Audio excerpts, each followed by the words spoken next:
Greetings and welcome to this edition of Positronic Hypersonic. I'm Barry P. Cook, and I'm here to talk to you about the 2-episode premiere of Star Wars The Acolyte that I just finished watching. The first episode was called Lost/Found.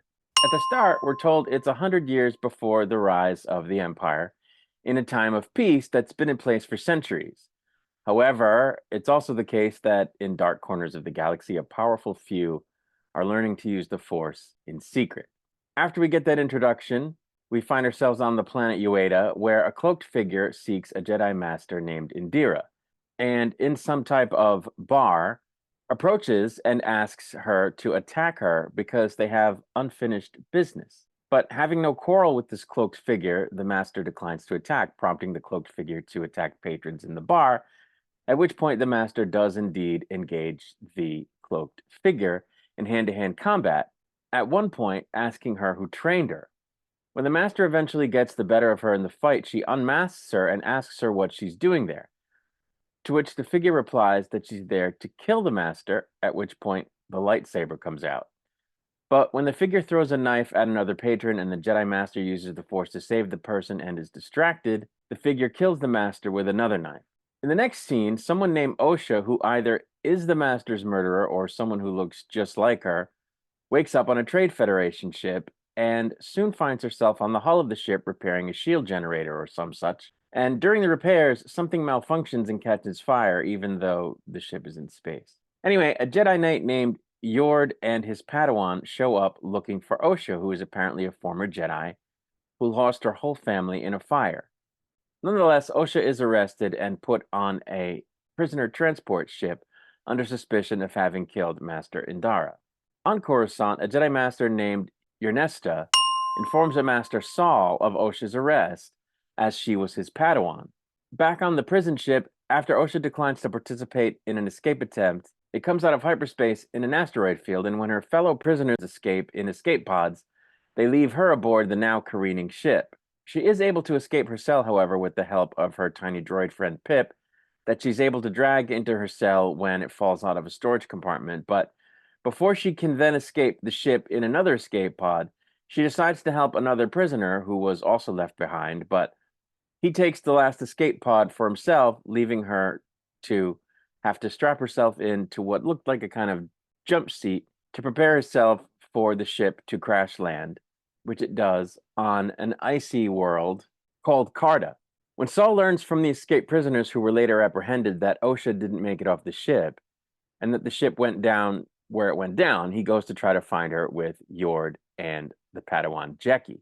Meanwhile, Osha seems to wake up aboard the prison ship and also seems to see a cloaked figure whom she follows, and when she catches up with them, it seems to be a version of her sister May who admits to killing Indara. But then she wakes up from what was apparently a dream. Aboard Master Saul's ship, we learned that he is fully aware that Osha had a twin sister, who for some reason he seemingly still believes to be dead from the fire, even though he doesn't believe that Osha killed Indara, despite the fact that he knows that the person who did it looked exactly like Osha.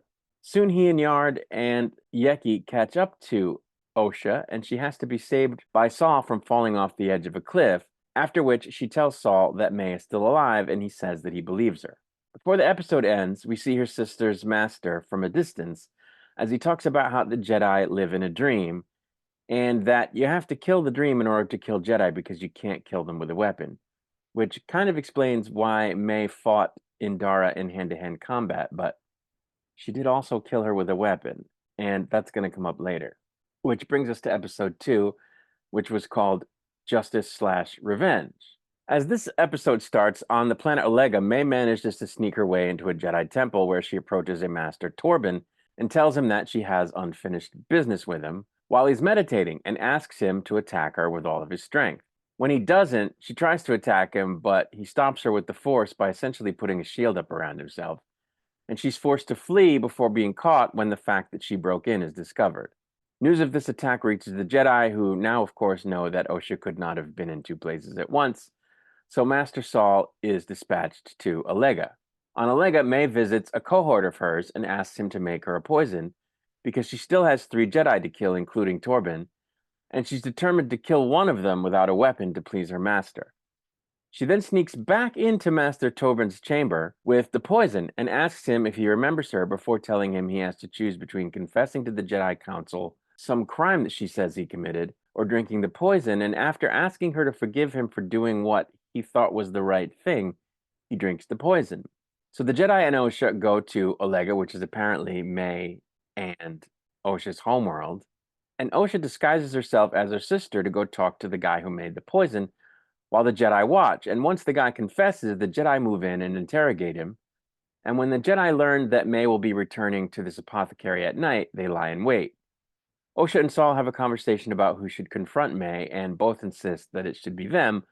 But Saul does not want Osha to confront her because she's angry, and it turns out that Saul is one of the Jedi that May wants to kill. When he confronts her, they fight hand to hand, and he asks her why she attacked him without a weapon, and also who trained her, but it seems she doesn't even know who her master is. She also doesn't know that Osha is alive and accuses Saul of lying when he tells her that she is. Before the Jedi can take her into custody, she escapes by blasting sand up in everyone's face. But just as she's about to steal a speeder and make a full getaway, Osha confronts her and aims a gun at her, but can't seem to manage to hit her with any blasts. Saul is recalled to Coruscant so that the Jedi can discuss the next steps, which doesn't sit well with him because he feels like he knows where May is going and wants to chase her. May confronts her friend at the apothecary for giving her up, and he tells her that he knows where the Wookiee Jedi Kelnaka is. And it turns out that he's on the outer rim world of Kofar. And before the episode ends, we get a scene on Kofar where a pair of scavengers try to steal a hyperdrive from a crashed ship that this Wookiee Jedi lives on, but he sends them packing. And that's where the episode and the 2-episode premiere ended. So I didn't think a whole lot of these 2 episodes. I do like some of the elements. I like the Osha character. I think the actress is great. I think she comes off naturally as a good person and an earnest person. And I like her relationship with her droid, such as it is. I think they did that really well. It just feels like Star Wars, both, the movies and some of the games I've played. And so I really like that aspect of it. I'm intrigued by the twin aspect of it, one good and one sort of not good or misguided anyway. And, that they grew up separately because each one thought the other one was dead and other people thought only one survived when they both did. So I find that whole thing intriguing, and I'm intrigued by the overall mystery of, who is her master and how did she come to be in their company and what is this whole thing about, killing without a weapon, and it's a little unusual for Star Wars. So I'm intrigued by that. And I guess, that's got something to do with the fact that it's 100 years before the Star Wars that we're used to. Maybe that's where that comes in. We'll see.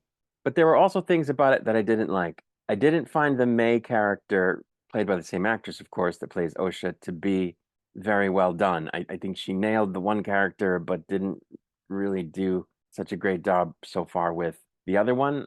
I feel that character is more one-dimensional so far, and maybe that'll change, but at the moment, I don't really find that character very interesting, though I find the story of the 2 characters interesting.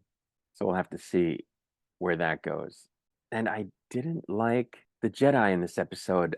I found the performances of the actors that they cast to be not Jedi-like. And maybe that'll change as it goes on, but I didn't think they came off as Jedi, any of them, except Master Indira, played by Carrie-Anne Moss, who, of course, dies in the first 5 minutes. And I have to hand it to my friend, Matt, over at Geek What, who called it on this a couple of weeks ago and pointed out that she was probably going to die right away, which I immediately realized he was probably right about, because Carrie-Anne Moss in a Jedi series, really?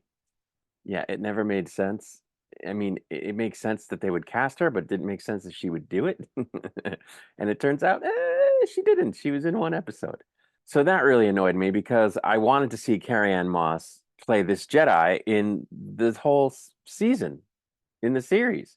But she dies in the first episode. Now, that doesn't mean we won't get flashbacks, because the reason, with her, because the reason that May is trying to kill all these people is because they did her wrong back on the planet where the fire was, so maybe we'll get Carrie Moss as Indira in flashbacks to sort of fill in the backstory, but there's no guarantee. Only time will tell. So, I'm going to have to see the next episode or two before I decide whether or not I like it. Hopefully, it doesn't take more episodes than that. I didn't dislike it.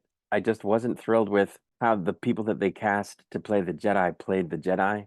And I wasn't thrilled with how the May character was. I didn't think that that character came across as strongly as the Osha character does. I like the Osha character a lot. So we'll have to see. One other positive thing I should say is that it looked really good. The show looks great. The planetscapes and all the visuals, the space stuff, except for the fire in space, looked really great. So, that's good. That's something. But the bottom line is it was a mixed bag. I didn't see anything terribly wrong with it that made me go, oh, God, this is horrible. But I did see some stuff that made me go, oh, and that again would be the portrayal of the Jedi. And I didn't see anything that just wowed me, out of my socks, though I did like the portrayal of the May character and the basic setup of the story, which seems intriguing. So only time will tell whether or not this show is good versus bad versus just mediocre. For now, I'm going to get out of here. I'll be back to do a breakdown and review of the next episode once it's released. Until I return, may the Force be with you.